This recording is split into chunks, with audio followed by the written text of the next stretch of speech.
Welcome to the History of Retina's Leaders and Legends series.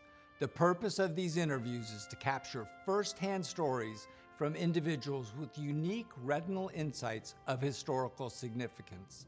Through these discussions, we hope to provide a fuller understanding of the evolution of both the science and practice of retina through the lens of those individuals who have actually lived it.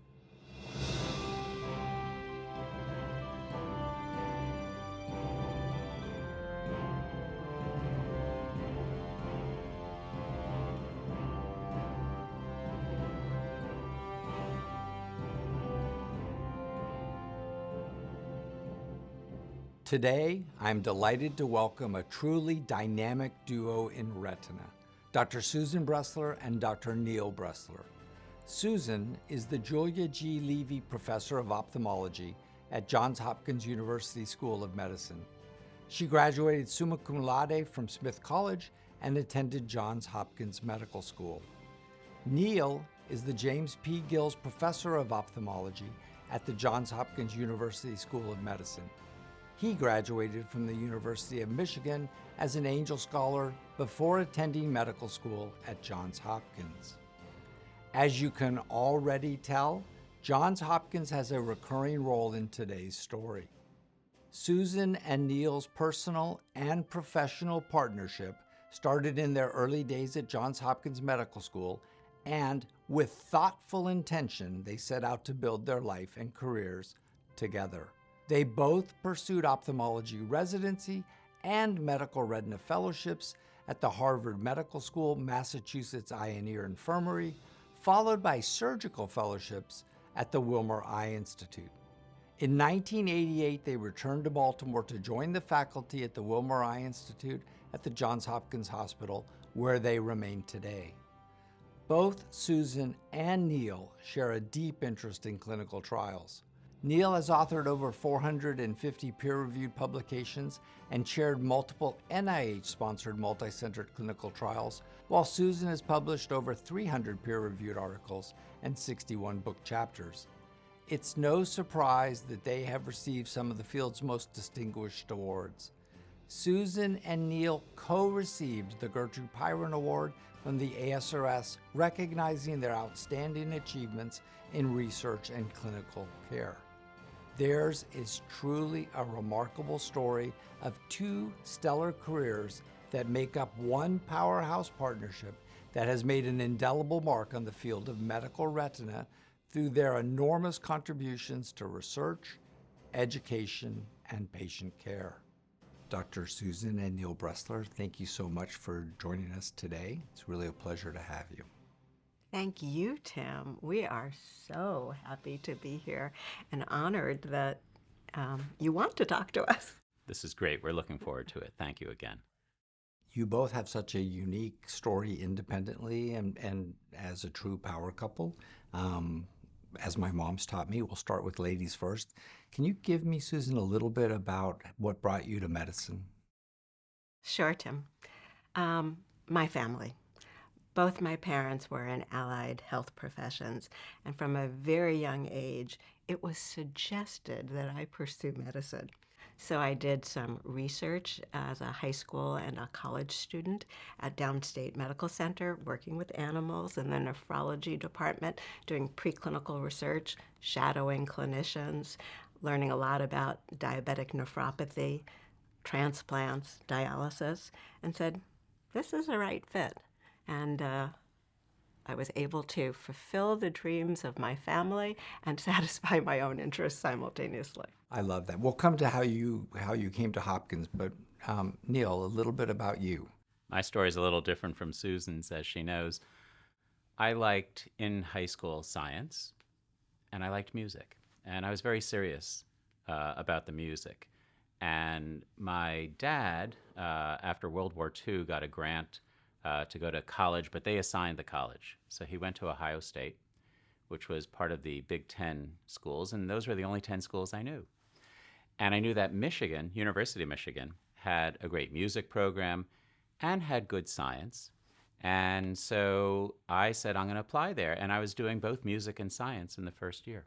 My father was an antique dealer. There was no one in our family in medicine. My mom was a housemaker and worked with him.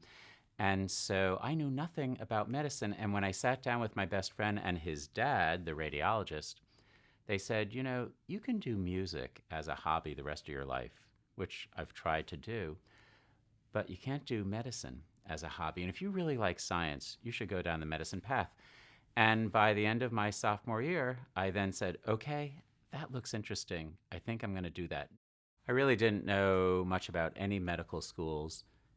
I remember reading something in Time magazine, and it had mentioned Johns Hopkins Medical School. And so as I'm applying to several areas, and at the time, people usually applied to 8 or 10 medical schools at most. That was one of them that I chose. And I got this very thin letter from Johns Hopkins around November or December. I hadn't even interviewed there. I interviewed locally in Ann Arbor with some physician that had gone to Hopkins. And I assumed that was a rejection letter. And then it said, I got in. And I said, oh, I know this place. I should probably go there. And the rest was history. And history we'll talk about. So, Susan, you're a little more like me. You're a little more traditional. I think you had a good idea maybe where the best schools in the country were. So tell me how you get to Hopkins. I grew up in New York City, and I went to college in Western Massachusetts, much more rural than I had been exposed to before. And I wasn't happy. And for me, I thought, medical school, I'm going home. I'm going back to New York.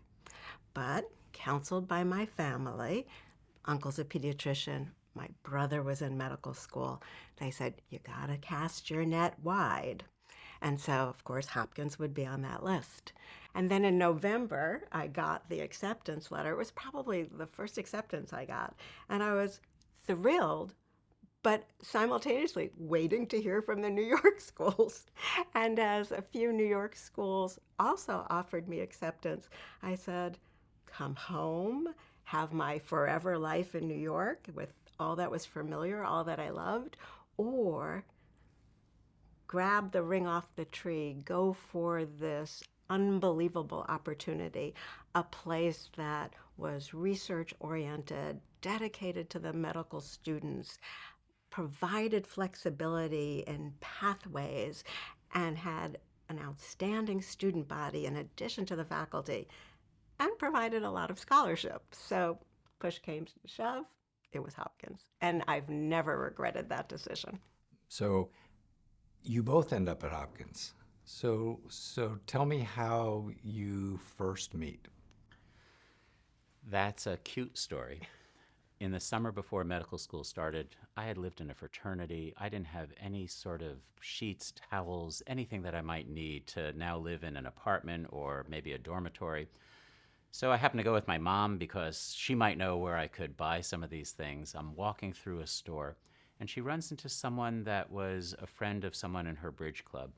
And she hadn't seen me, this friend, for maybe 15 years, and said, this is Neil, and said, oh, what are you doing now? Oh, I just graduated from college. I'm going to go to medical school. So her obvious next question is, where are you going to medical school? And I said, Johns Hopkins. And she said, my cousin is going to go there.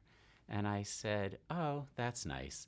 And I had no interest at all in wanting to know what was going on. And she starts telling me all about this cousin and who she was and how well she scored on her MCATs and how brilliant she was. And I'm like trying to just walk away. My mom, of course, is very interested, wanting to know who's this cousin. Her name was Susan Bloom. But that was my first introduction to at least Susan's name. I had not met her yet. She can tell you how we met. So for the freshman class, because Neil and I were in the same medical school class, there was an orientation pool party. And I was living with 3 other women in my class. Now you should know that the class had 120 students with 12 women. So the 4 of us from our suite came down to the pool party, which was basically in our backyard, and there was a bunch of guys there. Lots and lots of them. We were clearly outnumbered, but when 4 women walked in simultaneously, it was as though the waters parted and a big circle formed, and everybody went around in the circle introducing themselves. And when it was my turn, I said, I'm Susan Bloom, and I'm from Brooklyn, New York, and I went to Smith College, which was what everybody was saying about themselves. And then from across the circle comes this voice saying, "You're Susan Bloom?" And then he blurts out my MCAT scores in front of a lot of our classmates. I thought I would die. I was so embarrassed.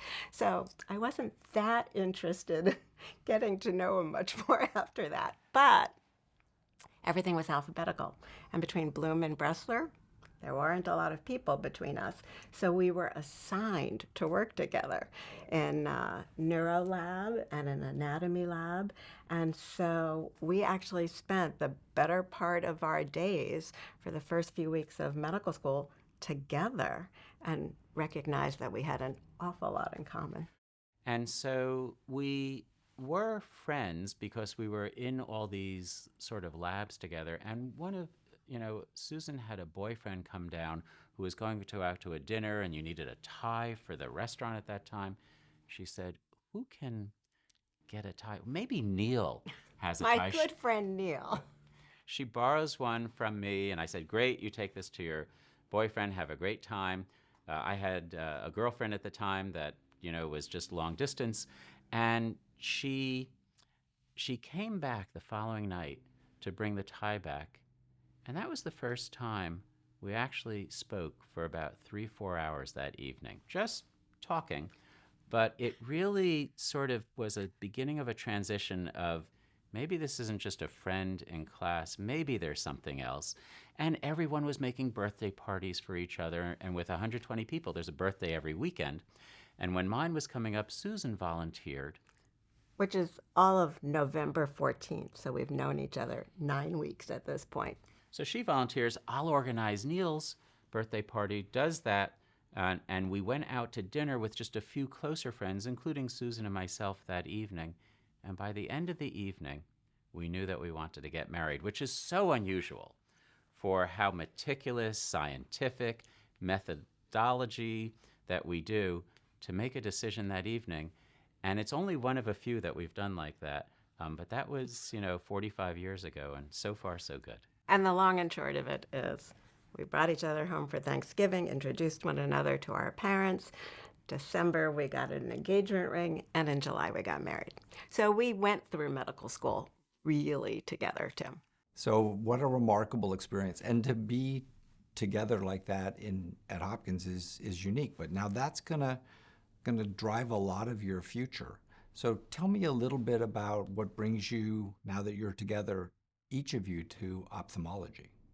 So first and foremost was a decision that we made very early on in medical school, which is that we wanted to work together. And neither of us came into medical school thinking, oh, we're going to be ophthalmologists. Let's be retina specialists someday. I think we were pluripotential at the time. And we knew we wanted a family life, and we were pretty sure we wanted an academic life. So as we went through the core disciplines, we'd come home and chat about what's good, what's bad, how will this work together. So we really shaped one another's thoughts through that process. And eventually we said it's medicine or ophthalmology that we both had a passion for and thought there was a road we could take and find our niche and incorporate family life into it. So it was really a joint decision about which discipline. And, the ophthalmology match came sooner than all other matches. So we were forced to make a decision a little bit earlier. And honestly, one weekend we went for a long walk and said, by the end of this walk, we have got to decide what we're going into. So you guys are thinking ophthalmology, but you're also thinking that you want to stay together in ophthalmology. And I don't think at the time the couples match even existed, right? So how do you wrap your head around ophthalmology, really difficult to get into at the time, and you both want to go into ophthalmology and you both want to be in the same program? We had certain ground rules that we thought would work in terms of we want to work together, and we were thinking probably of having a family. And so we said, if we're going to do that, it's got to be something feasible, like ophthalmology, that would have enough time for both people to do their career and be able to have a family life and not have to have one person take on even more of the responsibility for the family, which works very well and may have to be the way it is. For us, it was going to be sort of this joint effort. And so we said, we'll limit it to these programs that have 6, 7, or 8 people, maybe 12 if there's such a large program out there, but that we would go together. And we told people as we interviewed that, well, if you're going to take one of us, you better rank that person as low as you're ranking the second one, because one is not going to California and one going to Philadelphia. It's just not going to work out. And most ophthalmologists completely understood. A few people thought, oh, I don't know how to do this.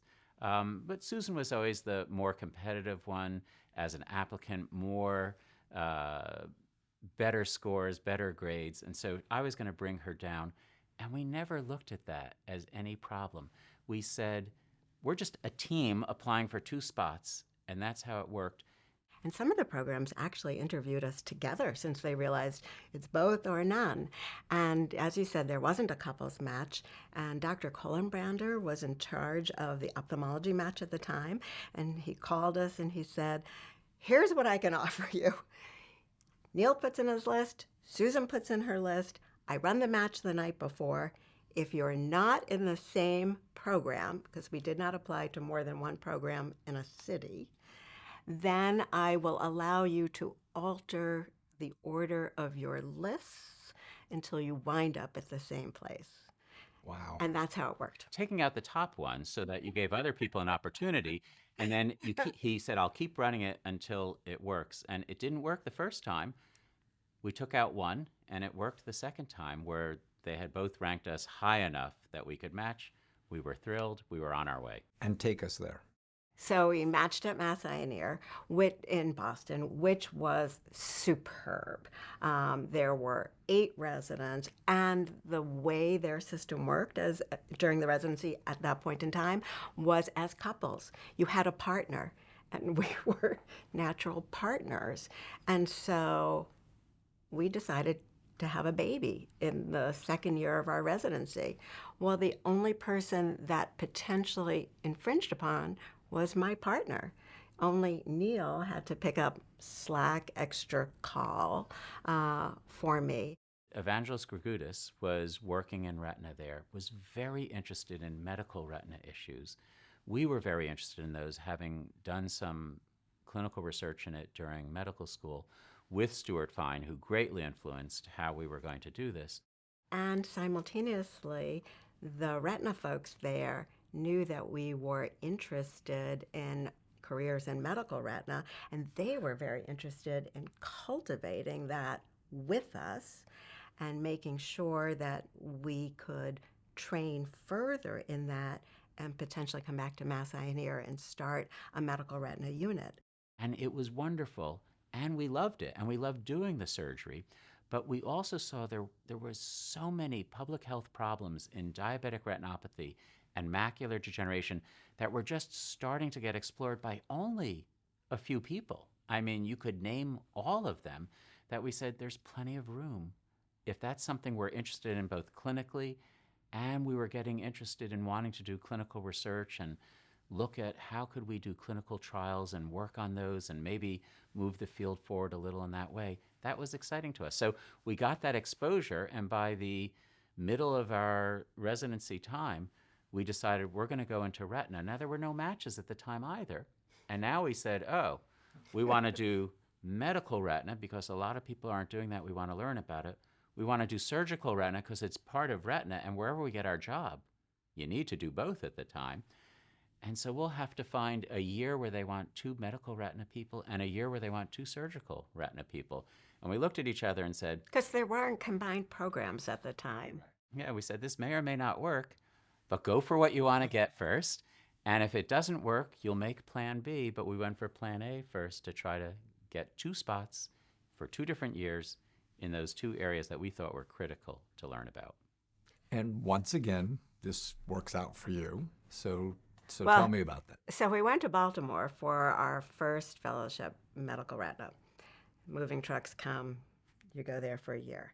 Then after that, we went to Boston for our surgical retina fellowship. So we went Baltimore internship, Boston residency, Baltimore fellowship, then Boston fellowship. We had, at some point along there, a second child, and Tim, no money. Those were lean, fun years, but the training was superb at both places. I mean, our objectives were clearly met at both institutions, and we were introduced to the world of clinical research and clinical trials, which was really at its infancy back then. When we were graduating from medical school, the macular photocoagulation study announced its first results. And, following the DRS, that was probably the second clinical trial in ophthalmology. And as fellows, the ETDRS came out with focal photocoagulation for macular edema.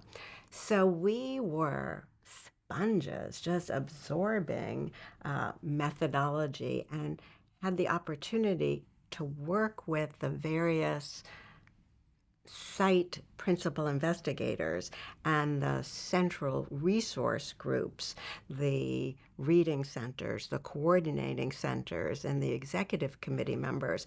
So it was really phenomenal training. So medical retina, a job opportunity kind of in hand at Mass Eye and Ear. Take me through that choice, because once again, you guys are in that dilemma of 2 people looking for top institutional support. That's unheard of. The people at Mass Eye and Ear said, we like that you're doing medical retina. We want to grow this area. We think it's important. Why don't you come here and help us start it? And that makes sense to have 2 people help get it started. And that was so inviting, and it's on the East Coast. We can stay near the family in New York, and we knew the area, and we loved Boston. So we're all set to do that. And then Arnold Patz and Stuart Fine at Hopkins said, well, we're expanding so much. We're the biggest medical retina group in the country, 6 people, which may not be so big now, but was huge then. We'd like you to be number 7 and 8. We said, maybe we can go to Hopkins, learn everything and anything going on there from them. They're doing so many things, and we can then take that a few years later and go elsewhere and build a program. And so in the end, that's how we decided. We loved both groups, but we decided to go there, we thought just for a few years. That didn't happen. But our perception was also that there was a very different culture for medicine in Boston as compared to Baltimore. And I think that we felt the better fit for just the medical community. And I don't mean, our little microcosm. I really mean the whole city, the feel that it gave. You come onto the Wilmer faculty 7 and 8 thinking you're going to have this time to culture yourself, to understand clinical trials, to grasp this. But the world changes at Hopkins pretty quickly. So tell me how that happens for you and how you negotiate that. It did. It changed very quickly. About 2 years into our faculty positions, Stuart Fine left to be chair at the Eye Institute, and he was head of the medical retina division, and he had been our mentor in medical school, and he really was the crusader bringing us back to Hopkins. So that really did feel like a rug being pulled out from underneath us. And simultaneously, Bob Murphy, who was senior faculty and just a phenomenal clinician and educator and interested in making sure that young people had the fundamentals and learned how to really do clinical care. He left for a private practice opportunity. And both Stuart and Bob had lots of responsibilities of research programs or teaching efforts that they were in charge of. So Neil and I both went up the ladder at the Reading Center, which at the time was only the Macular Photocoagulation Study Reading Center. But I think Neil took over directing that, and I continued to work in that underneath Neil's leadership. And I took all over, like, all of the age-related eye disease stuff, which at that point really had just gotten off the ground. There were continuing medical education courses that Hopkins was pretty well known for, particularly a diabetic retinopathy course. And Neil took that over, and I assisted with that. Do you remember what other? Yeah, sure. The medical students. Oh, yeah, I took over Stuart, all of the medical as you know, students. was influencing all the medical students so much so that the dean sometimes came in and said, "Stop having all these people Yeah. go into ophthalmology," because they just showed what a wonderful field it was. So Susan took over that role. We learned suddenly how to help direct CME courses for the nation just 3 years into it. Susan suddenly took over some wonderful medical students that were interested in ophthalmology.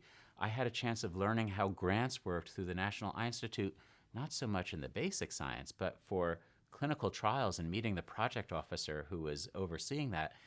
And you can see how this just opened up opportunity for us, that if we were interested, we could actually grow with it. And so here where we thought, oh, it's time to go in another 2 years, 5 years of learning or something, now we have a 5-year plan of what's coming up next at Hopkins. Take me through the medical students a little bit, because I think that all of us that were through Hopkins and had that opportunity with Dr. Fine appreciate that it was unique. It was a labor of love because the university had been so good to us. I mean, Neil left out the part that when we decided as first-year medical students to get married, that the second person that was told was the financial aid counselor at Hopkins, who said, "Guys, we'll make this work," and they did. So, being kind, being generous, and devoted to the students came naturally because that's the way we were treated. And because we had definite exposure to every medical student, you had the opportunity to cultivate that spark for our field and then shepherd students into the 1-month clerkship, which was very popular, and then to have them pursue their level of interest working one-on-one with a faculty member, either doing clinical work or clinical research, and finding the right connections that were individualized for each student all those years, so that they can feel confident that this was the path that they wanted to pursue, and then helping all of the students go through the ophthalmology match, which only became more and more competitive with time, and helping them make their lists, and then following their careers afterwards, even the ones that didn't go into retina. You know, these are lifelong relationships that you have the opportunity to develop with folks when you are directing a program and really very much involved with shaping their careers. And it's very rewarding to watch it. So I'm also curious a little bit of what it was like being the woman in that role, because at the time and for long before and after, that was unheard of. I did not have female mentor clinicians to role model or bounce things off of. There were some women professors. They were PhDs. They were Barbara Hawkins, Maureen McGuire, phenomenal people, Sheila West, who were extremely helpful to me in collaborating on things. But I didn't have other clinicians to look to. But I didn't necessarily see the world as men or women.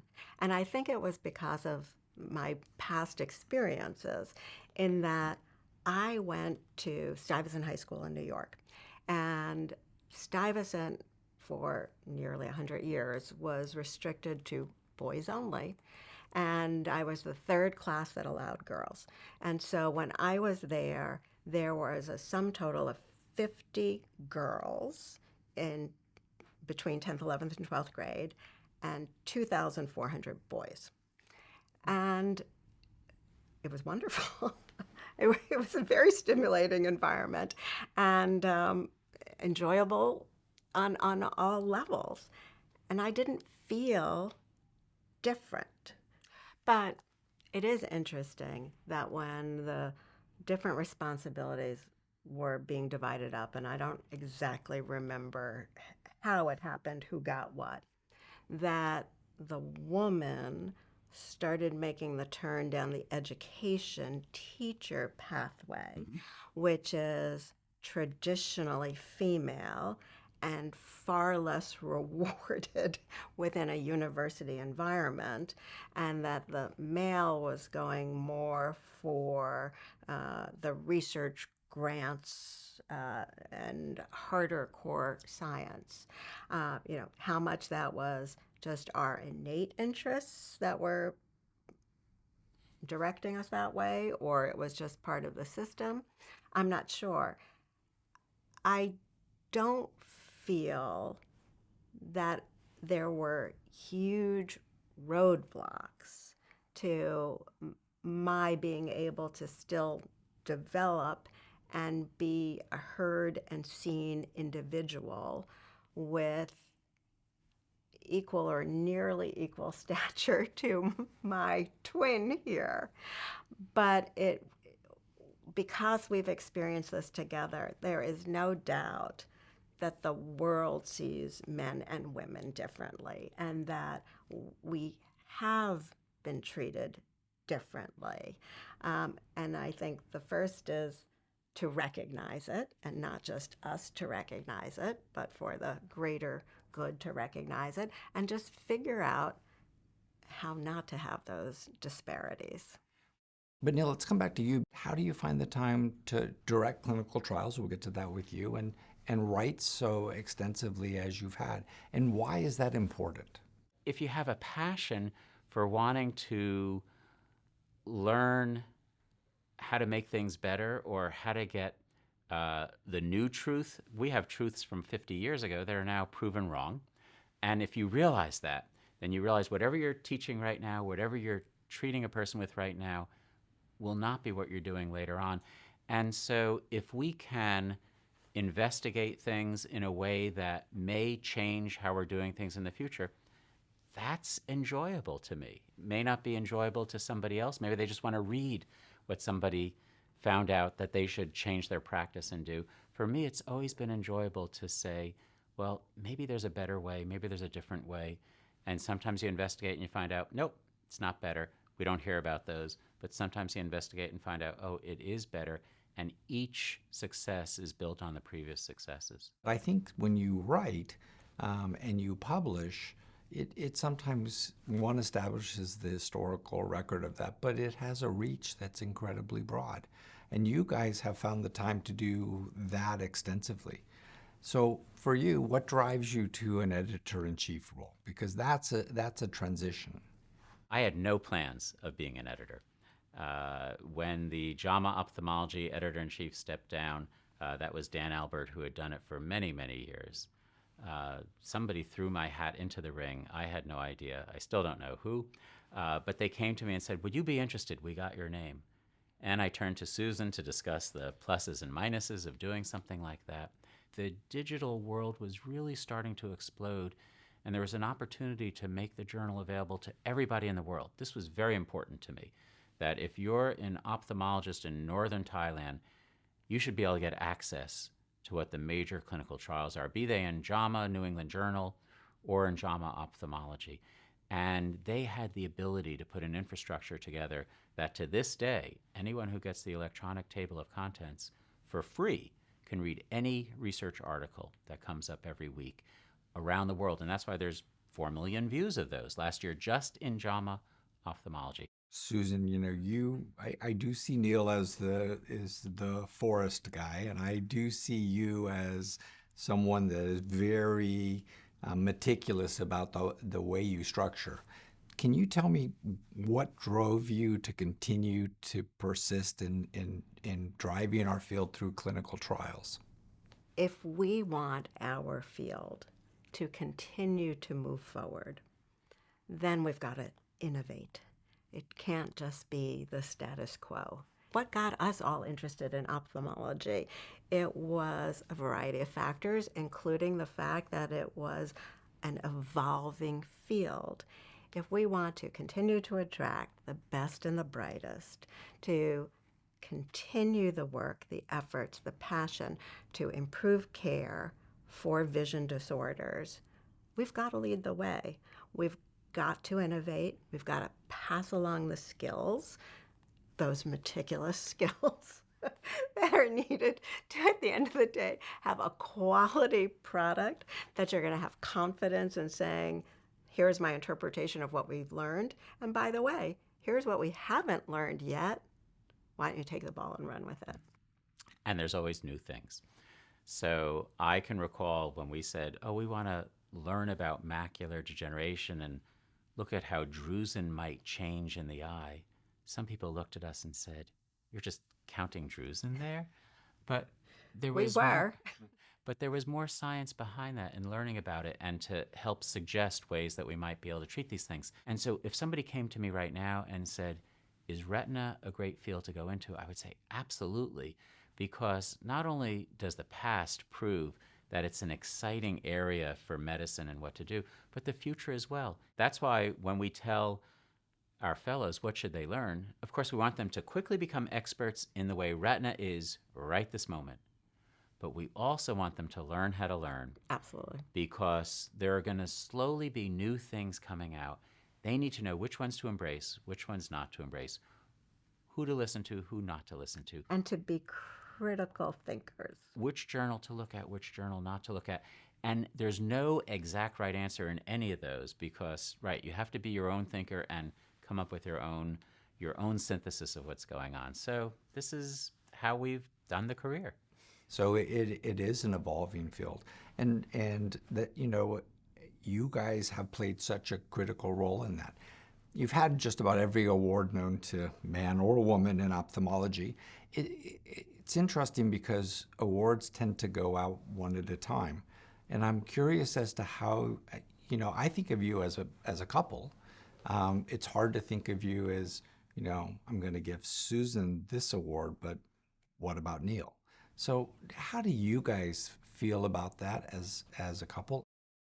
First, let me say, getting awards is lovely. It's nice to be appreciated. Certainly, it's not what's driven us to do what we've done. And I'm as thrilled as Neil's mom when he gets an award. No, absolutely I am. And I know he feels that way for me. But there is nothing more special than when we are recognized as a unit. Since you've heard our philosophy that we've been a unit from day one, and that behind the scenes, it's always a team effort, even if it's just freeing up time so that the other person can go do something more academic. It is a team. We had the wonderful experience of getting the Gertrude Pyron Award together in Hawaii. And so we brought Neil's parents, we brought my mom. It really was a family affair and a wonderful celebration. So thank you for recognizing that the sum of the parts is greater than the two distinct individuals. When you called us to do the history of retina together, this is great. You get a different perspective. It would be very different if we did it individually. And I hope interesting, and I hope this is interesting as well, but it's just a pleasure to sometimes do things together if that's how the couple was doing it. But I think that you are so complementary of each other, and this is not an easy thing. We have colleagues that it's difficult to have a marriage that persists through this time, to have a career that has the trajectory that yours has and continues to have. So I do think it's a remarkable journey. I think you've done it with grace, which I think is not easy. And I just want to thank you for spending the time to talk with us today. Really appreciate that. It's our pleasure. It's been great, Tim. We look forward to many, many more interactions. Many, many more.